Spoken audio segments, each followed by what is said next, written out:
తో రాష్ట్రంలోని అన్ని వర్గాల ప్రజలు, రైతులు, ఇటు గృహ అవసరాలు, పారిశ్రామిక అవసరాలు, అన్ని వర్గాల ప్రజలు కూడా నానా ఇబ్బందులు పడుతున్నటువంటి పరిస్థితి ఏర్పడ్డది.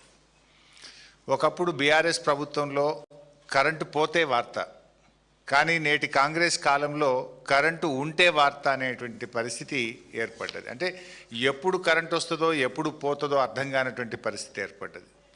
ఈరోజు రాష్ట్ర వ్యాప్తంగా 11 జిల్లాల్లో రైతాంగం సబ్స్టేషన్ల ముందు ధర్నాలు చేసినారు.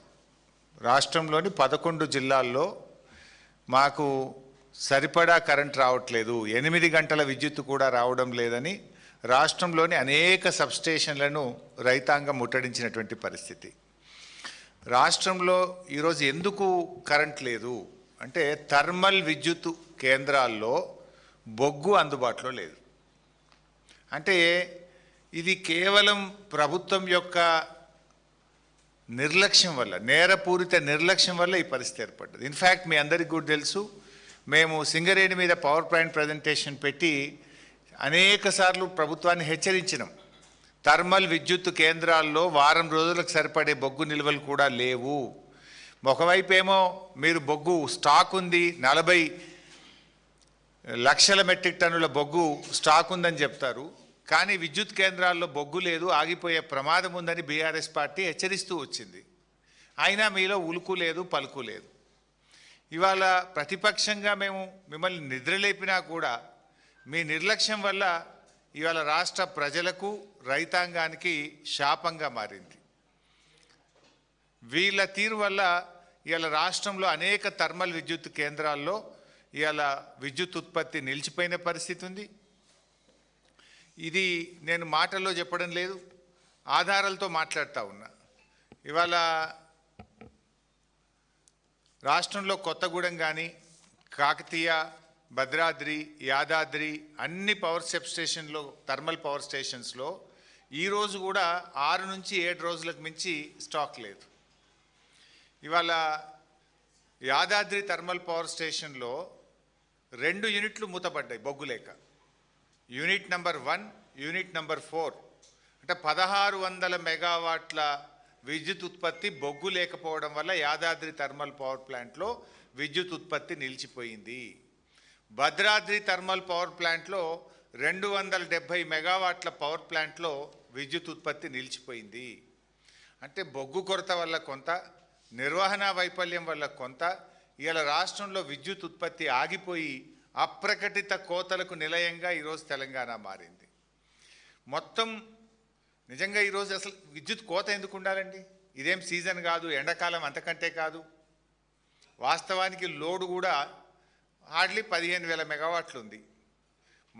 మన రాష్ట్రంలో చూస్తే మన 7,000 మెగావాట్లు థర్మల్ విద్యుత్తు స్థాపిత సామర్థ్యము, 5,000 మెగావాట్లు సోలార్ సామర్థ్యము, మరో 3-4 మెగావాట్లు, 3-4 మెగావాట్లు సెంట్రల్ గవర్నమెంట్ నుంచి కూడా మనకు వస్తుంది.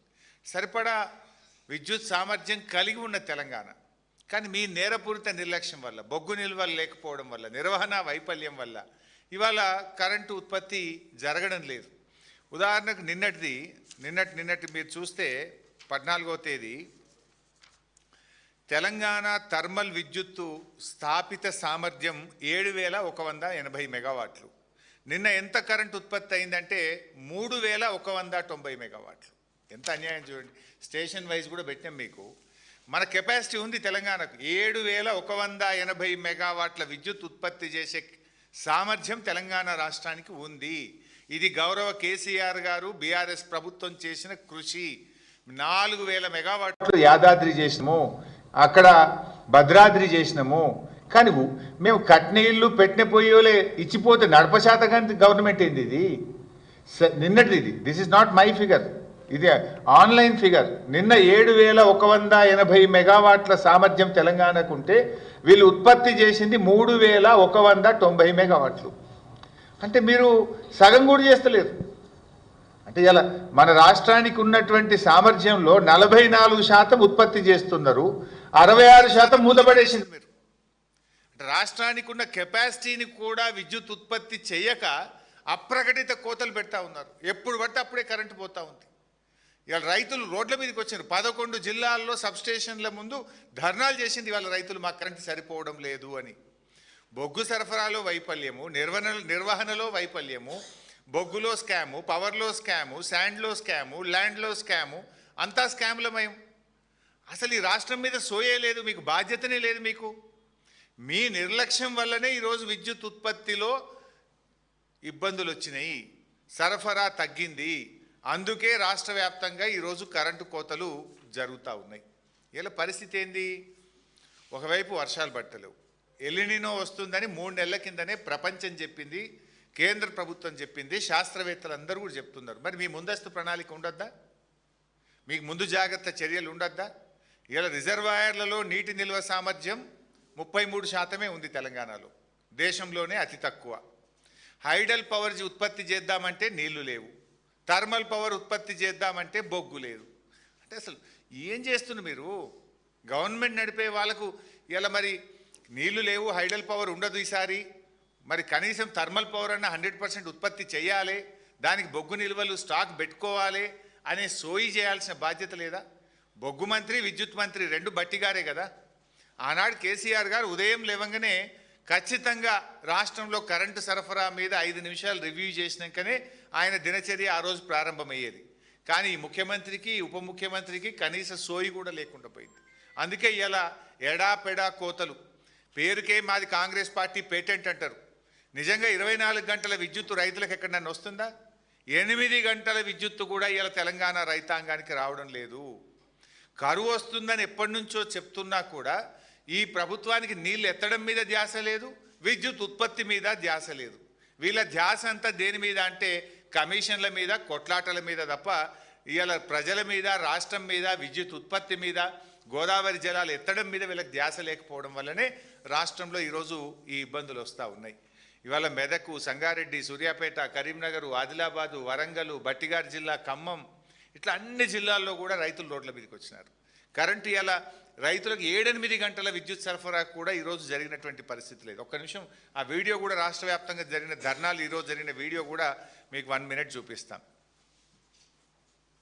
8 గంటల కరెంటు 8 గంటల కరెంటు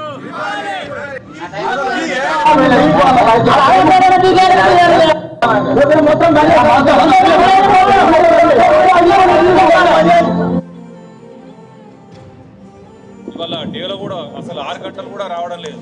ఎందుకంటే ప్రతిరోజు ఆ విద్యుత్ అధికారులు అడిగితే ఇవాళ మెయింటెనెన్స్ ఉందన్నాడు, లేకపోతే సబ్స్టేషన్లో రిపేర్ చేస్తున్నాం, ఇది చేస్తున్నాం, వారం రోజుల నుంచి ఇదే వాళ్ళు చెప్తా ఉన్నారు. కానీ ఇవాళ కనీసం 6 గంటల కరెంటు కూడా దిక్కు లేదు ఇవాళ ఈ ప్రభుత్వంలో. మరి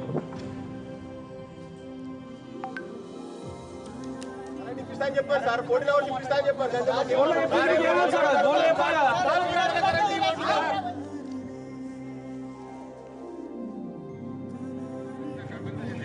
ఇప్పుడు బాధ్యులు మీరే కదా సార్. ఇప్పుడు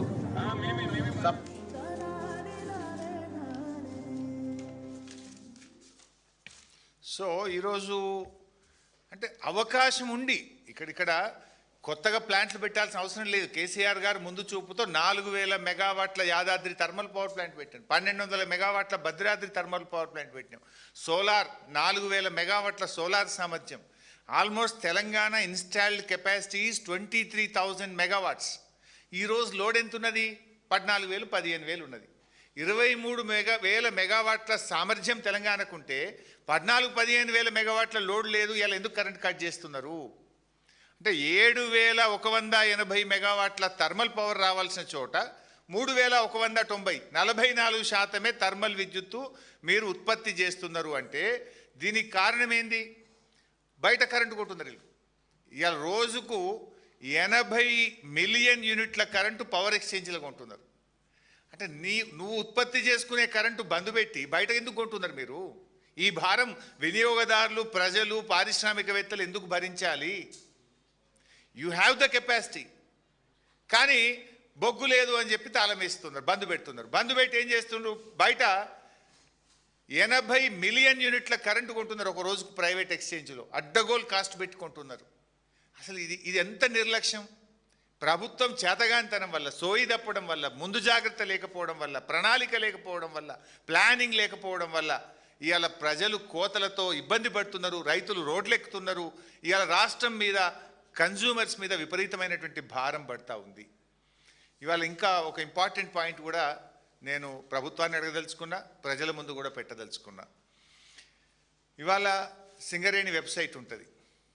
సింగరేణి వెబ్సైట్లో మొన్న జనవరి వరకు రోజు ఎంత ప్రొడక్షన్ అవుతా ఉంది, అందులో గ్రేడ్ ఏంది, G5, G6, G7, G8, G12 ఎంత, G14 ఎంత, G13 గ్రేడ్ కోల్ ఎంత ఉత్పత్తి అయింది అనేది ప్రొడక్షన్ డీటెయిల్స్ బీఆర్ఎస్ హయాంలో ఓపెన్గా కనబడేది, నో సీక్రెట్. కానీ అలా కాంగ్రెస్ రాగానే ఆ వెబ్సైట్ క్లోజ్ చేసేసారు. అసలు ఏ రోజు ఎంత కోల్ ఉత్పత్తి అవుతుంది, ఎంత స్టాక్ ఉంది, supply details and coal quality, ఇది ఏది కూడా ప్రజలకు కనబడకుండా దాన్ని ఆ వెబ్సైట్ని క్లోజ్ చేసింది. అంటే పారదర్శకత లోపించింది. చెప్పుకుండేమో ప్రజాపాలన, చేసేదంతా చీకటి పాలన, పారదర్శకతనే లేదు ఈ ప్రభుత్వంలో. ఇవాళ ఏం జరుగుతుంది, క్వాలిటీ కోల్, మంచి కోల్ నైనీ బ్లాక్లో కానీ సింగరేణిలో వచ్చే మంచి బొగ్గును తమిళనాడుకు, కర్ణాటకకు, ప్రైవేటు ఐరన్ ఓరు స్టీల్ మ్యానుఫ్యాక్చరర్స్కు, ఆంధ్రప్రదేశ్కు, ఇతర రాష్ట్రాలకేమో మంచి బొగ్గు అమ్ముతారు. తెలంగాణకేమో స్క్రాప్ బొగ్గు, పనికిరాని బొగ్గు, మన సింగరేణి మనకు పనికిరాని బొగ్గు పంపుతుంది. రోజుకు 100 రేకులు వస్తే 70 రేకులు రిజెక్ట్ అవుతున్నాయి, 30 రేకులే పాస్ అవుతున్నాయి. ఇలా మంచి క్వాలిటీ బొగ్గు మన సింగరేణి మన తెలంగాణలో ఉంటుంది, మనకు నాణ్యమైన బొగ్గు రాదు. తమిళనాడుకో, స్టీల్ ప్లాంట్లకో, ప్రైవేట్ ఆపరేటర్లకో, కర్ణాటకకో, ఆంధ్రప్రదేశ్కి ఏమో మంచి బొగ్గు పోతుంది, తెలంగాణకు రిజెక్టెడ్ బొగ్గు వస్తున్నది. దానివల్ల ఇవాళ థర్మల్ కేంద్రాల్లో విద్యుత్ ఉత్పత్తి ఆగిపోతున్నది. అసలు ఎంత బొగ్గు ఉత్పత్తి అయింది, ఏ క్వాలిటీ బొగ్గు ఉత్పత్తి అయింది, ఏ రాష్ట్రానికి ఎంత పోతుందని వెబ్సైట్లో కనబడేదాన్ని మూసేసిండ్రు, ప్రజలకు కనబడకుండా చేసిండ్రు.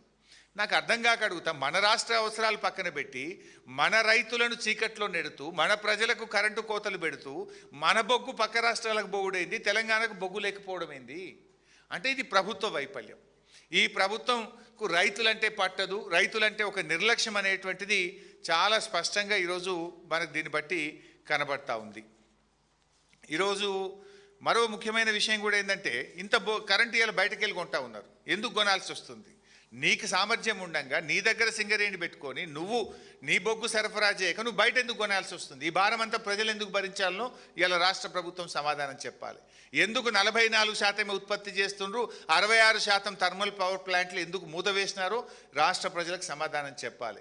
ఎందుకు ఈరోజు రైతాంగానికి 8 గంటల కరెంటే సరఫరా చేస్తుండ్రు, చెప్పుడేమో పేటెంట్ అని 24 గంటల కరెంటు మేమే ఇచ్చినామని గప్పాలు కొట్టే మీరు ఇవాళ తెలంగాణ రైతాంగానికి ఎందుకు 8 గంటల సరఫరా చేయలేకపోతున్నారో కూడా ఇవాళ సమాధానం చెప్పాలి. ఇవాళ రాష్ట్రంలో లో వోల్టేజ్తోని రైతుల మోటార్లు, ట్రాన్స్ఫార్మర్లు విపరీతంగా కాలిపోయి రైతులు బాగా ఇబ్బంది పడుతున్నటువంటి పరిస్థితి ఉంది. మీ ప్రభుత్వం వచ్చినాక అన్ని కోతలే. రుణమాఫీ చేస్తామన్నారు, సగం మంది రైతులకు కోత పెట్టిండ్రు. రైతు భరోసా మేము 15,000 ఇస్తామన్నారు, 3 సీజన్లకు రైతు భరోసాలో కోత పెట్టిండ్రు. యూరియా ఎరువుల సరఫరాల్లో కోతలు పెట్టినారు. పంటల బోనస్లో 2 యాసంగి పంటలకు కోత పెట్టినారు. ఇలా వ్యవసాయానికి 24 గంటల కరెంట్ ఇచ్చేది ఉంటే ఇలా 12 నుంచి 16 గంటలు కోత పెట్టి రైతులకు 8 గంటల కరెంట్ ఇస్తున్నారు. కరెంటులో కూడా కోత పెట్టిండ్రు. ఫైనల్గా మీది ఏంటంటే కోతల సర్కారు, వాతల సర్కారు. కోతలు ఎక్కువ, వాతలు ఎక్కువ. ఇలా వాతలు ఎన్ని పెట్టిండ్రు? మోటార్ సైకిల్ కొంటే ట్యాక్స్ పెంచిండ్రు, విస్కీ బీర్ల మీద ట్యాక్స్ పెంచిండ్రు, రిజిస్ట్రేషన్ భూముల ధరలు పెంచిండ్రు. ఇప్పుడు ఇక భూమి పన్ను కూడా వేస్తారట. ఇంకా అటు వాతలు పెడుతుండ్రు, ఇటు ఉన్న పథకాల్లో, సంక్షేమ పథకాల్లో కోత, రైతులకు అందేటువంటి వివిధ కార్యక్రమాల్లో కోతలు పెట్టేటువంటి కార్యక్రమంలో ఈ ప్రభుత్వం ముందుకు పోతూ ఉంది. అదేవిధంగా ఇండస్ట్రీస్లో చూస్తే ఓపెన్ యాక్సెస్ కింద మేము ఇండస్ట్రీస్ గ్రీన్ పవర్ తెచ్చుకోవచ్చు అని ఒక గ్రీన్ ఎనర్జీ పాలసీ తెచ్చింది ఈ ప్రభుత్వం. 3,000 మెగావాట్లకు పారిశ్రామికవేత్తలు దరఖాస్తులు పెట్టుకున్నారు. ఎందుకు అప్లికేషన్లు క్లియర్ చేస్తలేరు? ఎంత ఒక మెగావాట్కి ఎంత రేటు ఆఫ్ ద రికార్డు, ఎంత కమిషన్ రేట్ ఫిక్స్ చేసిండ్రు? ఆ కమిషన్లు ఇవ్వనందుకే ఆపుతున్నారా? గ్రీన్ ఎనర్జీ పాలసీ తెచ్చి పారిశ్రామికవేత్తలు ఓపెన్ యాక్సెస్కు దరఖాస్తులు పెడితే ఎందుకు ఈరోజు వరకు ఆ దరఖాస్తులు క్లియర్ చేస్తలేరు? ఆ దరఖాస్తులు క్లియర్ చేయడానికి విధి విధానాలు ఏంటి? ఫస్ట్ కమ్ ఫస్ట్ చేస్తారా? ఏ పాలసీలో చేస్తారు? ఎందుకు చేయడం లేదు? ఒకవేళ ఓపెన్ యాక్సెస్లో ఈ 3,000 మెగావాట్లు ఇండస్ట్రీస్కి ఇచ్చుంటే ఇలా లోడ్ తగ్గుతుండే కదా. వాళ్ళు బయటకు వెళ్ళి తెచ్చుకుంటే, గ్రీన్ ఎనర్జీ తెచ్చుకుంటే, వాళ్ళ సొంత ఎనర్జీ తెచ్చుకుంటే ఇవాళ ఈ రాష్ట్రం మీద భారం తగ్గుతుండే కదా. 1 సంవత్సరం నుంచి అప్లికేషన్లు పెండింగ్లో పెట్టి కమిషన్ల కోసం కక్కుర్తుబడి ఇవాళ గ్రీన్ ఎనర్జీ పాలసీని ఆపినరు, ఓపెన్ యాక్సెస్ పాలసీ కింద పారిశ్రామికవేత్తలకు కూడా ఇవ్వకుండా ఆపుకొని పెట్టుకున్నారు. ఇవాళ ఫైనల్గా మా డిమాండ్ ఒకటే, థర్మల్ విద్యుత్తును పూర్తి స్థాయిలో ఉత్పత్తి చేయండి. నాణ్యమైన బొగ్గు సరఫరాను సింగరేణి నుంచి యుద్ధ ప్రాతిపదికన థర్మల్ ప్లాంట్లకు చేయండి.